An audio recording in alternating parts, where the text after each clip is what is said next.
Hey folks, now today I want to talk to you about why you should never, ever, ever let them check your camera bag under the plane. Now I've intentionally not cleaned up my desk for today because this is a real talk video talking about how things really are.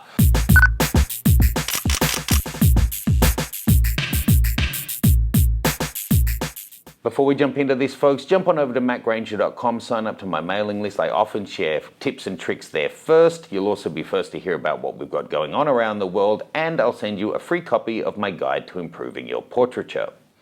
So, look, I travel a lot with my photography. I'm normally on the road 5 or 6 months a year, and whilst that may sound glamorous, the reality of flying is just not. It's a massive pain. Everyone knows the routine, getting there so early, all of the different security checks. It's getting more and more complicated. And to be honest, and I'm totally down with passenger safety, that people are just doing their job, that we have to follow some rules to make sure that people are kept safe. Totally down with that. It does seem that what is considered necessary seems to vary day by day. Some weeks we're taking every single thing out of your bag that's bigger than a cell phone. You're getting shoes off, jackets off, belts off, turn, lift, cough, the whole routine. And another time I go and I don't even have to take my laptop out of my bag. I guess maybe keeping people on their toes is part of the security measure. Anyway, that's all fine. Now, as a photographer, you're often traveling with a whole lot of equipment, and for many photographers, what's in their camera bag is essentially all of the assets for their business. If they lose that, they no longer can do business. Now, I saw a really heartbreaking story. Michelle Frankfurter, a photographer who was flying in the United States, had been having a really rough time, as is the way with domestic travel, had been bumped from a flight, so on and so forth, got to the entrance to the plane and they told her she had to gate check her bag. It was a bag that's rated to be able to go in the cabin. She argued with them, finally caved in, let them gate check it, and they've lost it. It had $14,000 worth of camera equipment in it, and she's going through a bureaucratic nightmare now because, to add insult to injury, her insurance had lapsed, so she's not insured. They don't know where the bag is. I guess, is going to face the problem of how do you prove exactly what was in the bag when it's their insurance. So a massive nightmare. Now, this video is not to kick her whilst her down or to point out what she's done wrong. It's to help you guys avoid this kind of situation.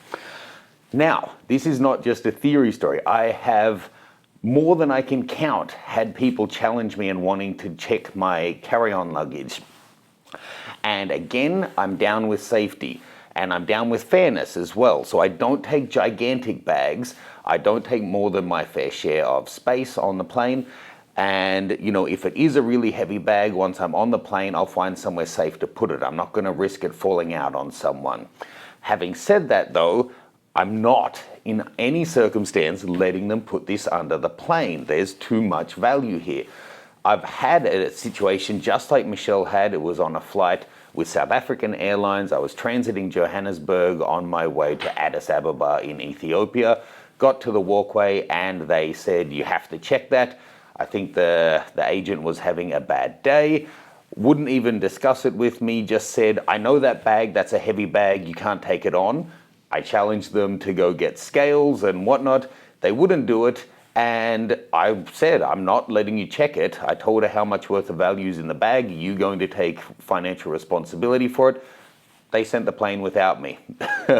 So I stuck to my guns. It was the start of a month-long trip. There was no way I was going to risk losing or damaging my equipment. Went, spoke to a supervisor, got on to the next flight. Pain in the butt, but I knew my gear was safe. And there's been so many other times where it's come close, but I've not been held back. Now, there's two ways to get around this. The first is what I just said. If you say to the staff, this bag contains $2,000, $5,000, $10,000, $20,000 worth of camera equipment that isn't safe to be checked under the plane, if it suffers shake or impact damage, it'll be broken and you're going to be financially responsible. If you want me to gate check it, I need to speak to a supervisor to assure me that you're taking responsibility for it. That may normally get you around it, and I would suggest having that conversation quietly, not raising your voice so all the other passengers hear. You might think drawing attention to the situation will help you, but it may just turn other passengers against you or have them trying the same thing too. So be polite and know that the person is being told to do what their supervisor said. But here is the get out of jail free card at the moment as the rules currently are. If you're traveling with digital cameras, you're almost certainly traveling with batteries. Lots and lots and lots of batteries. Now, whether they're the lithium-ion camera batteries, rechargeable AA batteries, or power banks for your phones and mobile devices, the airlines have all kinds of different rules. It varies, but generally, lithium-ion batteries that are spares that aren't in a device can't be checked, and power banks can't be checked. So that means if in my camera bag I have within the allowable amount of carry-on batteries, it should be the end of the conversation to say to the stewardess, I understand there's a limit on how much baggage you can take. However, I have 17 spare lithium-ion batteries, which according to TSA rules are not allowed to be checked in the plane. They have to be carried on. That's why they're in my carry-on luggage. And on top of that, I have a lot of fragile photographic equipment that should absolutely get you around it. It is a safety issue because the batteries aren't allowed on, and it is a financial issue because you've got fragile equipment. Now, your general camera bag is fine for everyday use. It's nicely padded. It's designed for the purpose. If you have something like a roller bag that has more structural integrity, it might even be fine to be stacked up in a careful way. And if you're using one of those really rigid cases like a Pelican that's waterproof and everything, then they can really take a pounding and stand impact damage. But if you've ever seen how bags can get chucked around and thrown about at airports, you really want to think about your valuable lenses that you might have in there. Do you want them being shaken around whether they're in a padded case or not? I personally absolutely do not. So, to repeat, never, ever, ever let them gate check your camera equipment or check it into the plane. Lenses, absolutely not. I personally never will.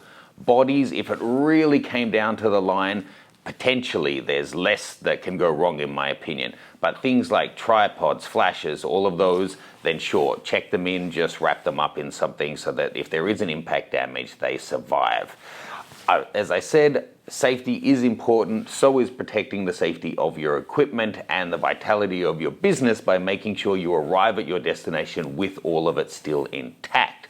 Please do like and subscribe and jump on over to the website to sign up to the mailing list if you've enjoyed this. Share it around if you think any of your friends might like it. And thanks for joining us. I'll see you soon.